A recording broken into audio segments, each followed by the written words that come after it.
Hello दोस्तों, स्वागत है आपका हमारे चैनल में एक और नए वीडियो के साथ। अगर आप भी जीडीएस की आई गई इंडिया पोस्ट की तरफ से 28,636 पदों की भर्ती में आवेदन किया था और आप भी जीडीएस पोस्ट की फर्स्ट मेरिट लिस्ट और रिजल्ट का इंतज़ार कर रहे हैं, तो आपके लिए यह वीडियो बहुत ही इम्पोर्टेंट रहने वाला है। तो हमने आपको बहुत बार इंडिया पोस्ट ऑफिस की तरफ से आया गया शॉर्ट नोटिफिकेशन दिखाया था, जिसमें 28 फरवरी को रिज़ल्ट आने की बात थी। लेकिन कल रिज़ल्ट क्यों नहीं आया और अब रिज़ल्ट कब आएगा, आज संडे है तो आएगा या नहीं आएगा, तो इसके बारे में हम बात करने वाले हैं। और जो ये फर्स्ट मेरिट लिस्ट है, ये उसकी कट ऑफ क्या रहेगी और जो कम परसेंटेज वाले बच्चे हैं उनकी कौन सी मेरिट लिस्ट में नाम देखने को मिलेगा और किसमें कितनी टोटल मेरिट लिस्ट आपको देखने को मिलेगी और इसमें कौन से ऐसे 10 इम्पोर्टेंट डॉक्यूमेंट्स हैं जो आपको डॉक्यूमेंट वेरिफिकेशन कराते जाते समय लेके जाने होंगे। तो इस वीडियो के अंदर हम बहुत सारी बात करने वाले हैं। तो सबसे पहले हम बात कर लेते हैं कि जो कल रिजल्ट क्यों नहीं आया और अब रिजल्ट कब आने वाला है, क्या रीज़न रहा होगा। तो हमने बहुत बार आपको ऑफिशियल नोटिफिकेशन दिखाया है जिसमें 28 फरवरी 2026 को रिजल्ट आने वाला था, जिसमें ब्रैकेट में टेंटेटिव भी लिखा हुआ था, जो हम अभी आपको आगे दिखाने वाले हैं। तो टेंटेटिव का मतलब होता है कि 28 फरवरी 2026 से 1-2 दिन या 3-4 दिन भी रिजल्ट की डेट आगे हो सकती है। तो अगर आपको भी रिजल्ट जल्दी से जल्दी देखना है तो आप रिजल्ट कैसे चेक कर सकते हैं। तो सबसे पहले वीडियो की डिस्क्रिप्शन में आपको लिंक मिल जाएगा हमारे टेलीग्राम चैनल का, तो वहाँ पे जाके ज्वाइन कर लीजिए ताकि जल्दी से जल्दी जब भी रिजल्ट आता है तब आपको अपडेट कर दिया जाएगा। तो यहाँ पर हम देखते हैं कि जीडीएस के इतिहास में कभी भी ऐसा नहीं हुआ कि हमको रिजल्ट की डेट बताई गई हो। जीडीएस की भर्ती बहुत सालों से आ रही है, 2010, 11, 12, 13, 16, 17 और बस कोरोना में 2 साल नहीं आई थी, लेकिन कंटिन्यू ये जीडीएस की भर्ती आ रही है।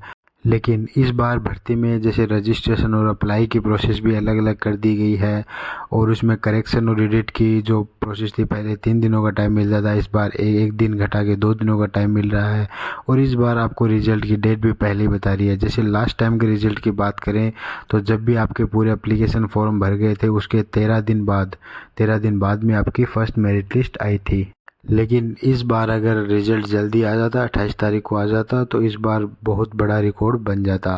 लेकिन इस बार मेरिट लिस्ट आई नहीं है। तो चलिए अभी देख लेते हैं ऑफिशियल नोटिफिकेशन को, शॉर्ट नोटिफिकेशन को खोल के जो जीडीएस के द्वारा दिया गया था। चलिए और इसमें बात कर लेते हैं कि रिजल्ट कल क्यों नहीं आया, इसमें क्या क्या प्रॉब्लम रही होगी और रिजल्ट आपको कब तक देखने को मिलेगा। यहाँ पर देख लेते हैं इंडिया पोस्ट जीडीएस के द्वारा ये ऑफिशियल नोटिफिकेशन, शॉर्ट नोटिफिकेशन जारी किया गया था, जिसमें हमको एक्टिविटी और रिवाइज टाइमलाइन के बारे में बताया गया था। जिसमें वैकेंसी कैप्चर हुई थी 5 जनवरी 2026 से 15 जनवरी 2026 के बीच में। अप्रूवल हमको 16 जनवरी से 19 जनवरी तक मिला था और उसमें ऑनलाइन रजिस्ट्रेशन आपके 31 जनवरी से 14 फरवरी के बीच में हो गए थे। सबमिशन ऑफ ऑनलाइन एप्लीकेशन 2 फरवरी से 16 फरवरी तक हो गए थे। करेक्शन इसमें 18 फरवरी से 19 फरवरी तक चले थे। इसमें सबसे लास्ट पॉइंट दिया गया है release of the first merit list, इसमें टेंटेटिव लिखा गया है, जो आपकी 28 फरवरी 2026 रहने वाली थी। लेकिन कल क्या प्रॉब्लम हो गई थी और उस वजह से रिजल्ट नहीं आया, तो भर्ती के बारे में बहुत सालों से आपको रिजल्ट बता रहा हूँ। और था शनिवार 28 फरवरी 2026 को, तो हमने रात 12 बजे तक इंतज़ार किया था कि जब भी आपकी मेरिट लिस्ट आएगी, आपका रिजल्ट आएगा, आपको अपलोड कर दिया जाएगा, आपकी टेलीग्राम चैनल पे आपको बता दिया जाएगा। लेकिन कल रिजल्ट नहीं आया, तो फिर हमने सोचा कि कल सुबह आपको बता दें कि ये रिजल्ट क्यों नहीं आएगा। तो अभी संडे चल रहा है, आपको लग रहा होगा कि संडे के दिन रिजल्ट आ सकता है या नहीं आ सकता, लेकिन यह रिजल्ट इंडिया पोस्ट जीडीएस के कर्मचारियों द्वारा नहीं बनाया जाता है। इसके लिए एक अलग टीम बनाई जाती है जो यह रिजल्ट जारी करती है। तो उनके लिए कोई संडे मायने नहीं रखता है, उनको जब भी टाइम मिलता है, जैसे संडे हो या मंडे हो, जब तभी वो रिजल्ट अपलोड कर देते हैं। लेकिन यह इंडिया पोस्ट जीडीएस के कर्मचारियों द्वारा रिजल्ट जारी नहीं किया जाता है। बहुत बार हुआ है कि संडे के दिन भी रिजल्ट आया है। लेकिन अगर आज संडे को अगर आपका रिज़ल्ट नहीं आता है तो पूरे चांसेस बन जाते हैं कि आपका रिज़ल्ट मंडे को जारी होगा, जो आपकी डेट 2 मार्च 2026 कल रहने वाली है।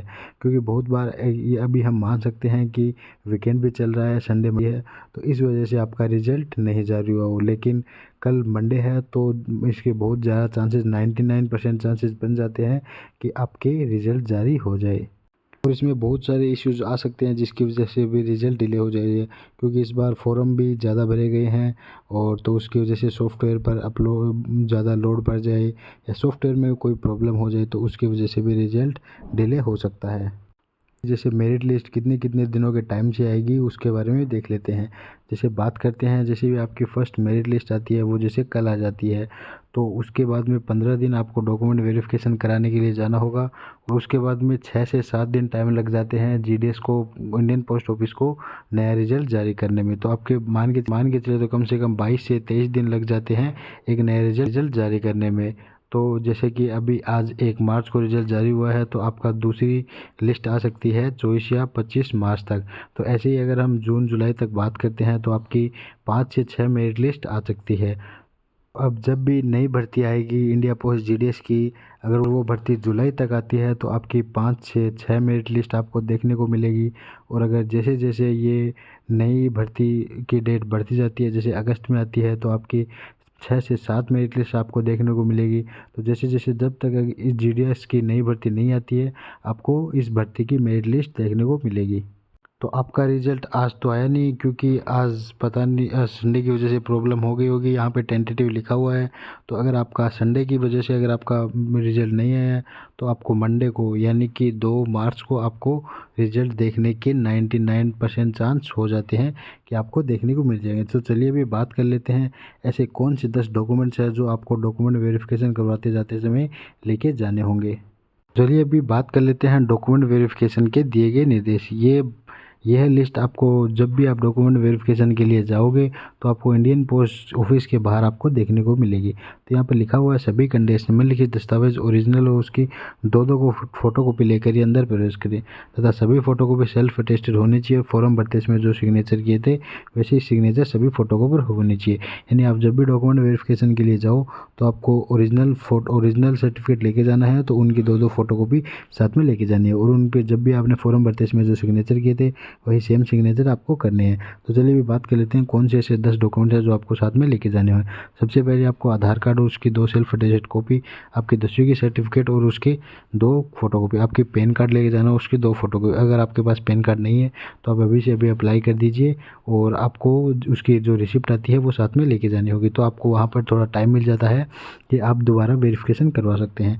और आपका 4 नंबर पॉइंट है मेडिकल सर्टिफिकेट। एक बार आपको कंप्यूटर सर्टिफिकेट ना लेके जाओ चलेगा, लेकिन मेडिकल सर्टिफिकेट लेकर आपको जाना कंपलसरी हो जाता है। तो ये सरकारी हॉस्पिटल में आपको सरकारी डॉक्टर के द्वारा बना के मिल जाएगा, एक आपको प्राइवेट जो हॉस्पिटल में बना के देते हैं वो नहीं चलेगा।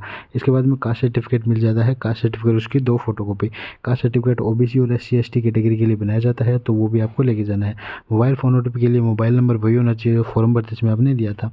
तो जब भी आप फॉर्म भरते समय आपने जो मोबाइल नंबर दिया था वही फ़ोन आपको साथ में लेके जाना है OTP वेरिफिकेशन करने के लिए। 7 नंबर है result list copy is also required. तो जो भी आपने जिस भी मेरिट लिस्ट में आपका नाम आता है उस मेरिट लिस्ट की आपको फ़ोटोकॉपी साथ में लेके जानी होगी। और बात कर लेते हैं 8 नंबर, अगर आप 2 पासपोर्ट साइज़ फ़ोटो भी आपको साथ में लेके जानी होगी। और बात कर लेते हैं 9 नंबर की, तो आपको अपना एप्लीकेशन फॉर्म जो आपका एप्लीकेशन फॉर्म है वो भी आपको साथ में लेके जाना होगा ताकि आपको सिग्नेचर वेरिफिकेशन करने में कोई प्रॉब्लम ना हो। बात कर लेते हैं 10 नंबर पॉइंट की, इसमें आपको कंप्यूटर सर्टिफिकेट अगर आपके पास है तो वो भी आपको साथ में लेके जाना। अगर आपके पास कंप्यूटर सर्टिफिकेट नहीं है तो आपको एक अंडरटेकिंग फॉर्म भर के देना होगा जिसमें आपको बताना होगा कि आप पहले दिन से जब भी आप ऑफिस ज्वाइन करो आप कंप्यूटर या फ़ोन चलाने में आपको कोई भी प्रॉब्लम ना हो। और इसमें नोट दिया गया है उपरोक्त सभी दस्तावेज पूर्ण करने के बाद ही अंदर प्रवेश के ताकि अनाव से विलम्ब ना हो। तो ये सभी डॉक्यूमेंट्स पूरे होने के बाद में आप डॉक्यूमेंट वेरिफिकेशन के लिए जाओ ताकि ना तो आपको प्रॉब्लम हो ना ही इंडियन पोस्ट ऑफिस को प्रॉब्लम हो। चलिए अभी बात कर लेते हैं एक्सपेक्टेड कट ऑफ के बारे में कि आपके एक्सपेक्टेड कट ऑफ क्या रहने वाली है। तो इंडिया पोस्ट जीडीएस की एक्सपेक्टेड कट ऑफ रहने वाली है, जिसके बारे में बात कर लेते हैं जनरल कैटेगरी की, जिसमें आपके अगर 90% से 100% के बीच में आपके मार्क्स हैं तो आप अपने डॉक्यूमेंट्स तैयार कर लीजिए, आपका सिलेक्शन हो सकता है। अगर आप ईडब्ल्यूएस कैटेगरी से हैं, आपके 87% से 100% के बीच में आपके अगर मार्क्स हैं तो आपका सिलेक्शन हो सकता है। अगर आप ओबीसी कैटेगरी से हैं तो आपके 85 से अगर 93 से 100% के मार्क्स के बीच में हैं तो आपका भी सिलेक्शन हो सकता है। अगर आप एससी कैटेगरी से हैं तो अगर आपके 80% से लेके 88 से लेके 100% तक आपके मार्क्स हैं तो आपका सिलेक्शन हो सकता है। अगर आप एसटी कैटेगरी से हैं तो 75% से 100% के बीच आपके अगर मार्क्स हैं तो आप अपने डॉक्यूमेंट्स तैयार कर लीजिए। अगर आप पीडब्ल्यूडी कैटेगरी से हैं तो आपके अगर 33% से 100% तक अगर आपके मार्क्स हैं तो आप भी अपने डॉक्यूमेंट्स तैयार कर लीजिए। तो आपको सबसे पहले रिजल्ट कहाँ पे देखने को मिलेगा? तो सबसे पहले आपको रिजल्ट हमारे टेलीग्राम चैनल पर देखने को मिलेगा, क्योंकि ऐसा होता है कि जब भी रिजल्ट जारी होता है तो ऑफिशियल वेबसाइट पे बहुत ज़्यादा लोड हो जाता है। तो हमारी टीम पूरी बैठी हुई है, तो जब भी आपका रिजल्ट ऑफिशियल वेबसाइट पे लाइव होगा तो हमारी टीम सारी स्टेट का, सारे डिस्ट्रिक्ट का रिजल्ट लेके और हमारे टेलीग्राम चैनल पर अपलोड कर देगी, तो आप वहाँ पे जाके चेक कर सकते हैं। अगर आपने अभी तक टेलीग्राम चैनल को ज्वाइन नहीं किया है तो लिंक आपको वीडियो के डिस्क्रिप्शन में मिल जाएगा, वहाँ पे आप जाके चेक कर सकते हैं। तो अगर आपको ये वीडियो पसंद आया तो वीडियो को लाइक करें, शेयर करें और कमेंट करें। अगर आप चैनल में पहली बार आए तो चैनल को सब्सक्राइब करें। धन्यवाद।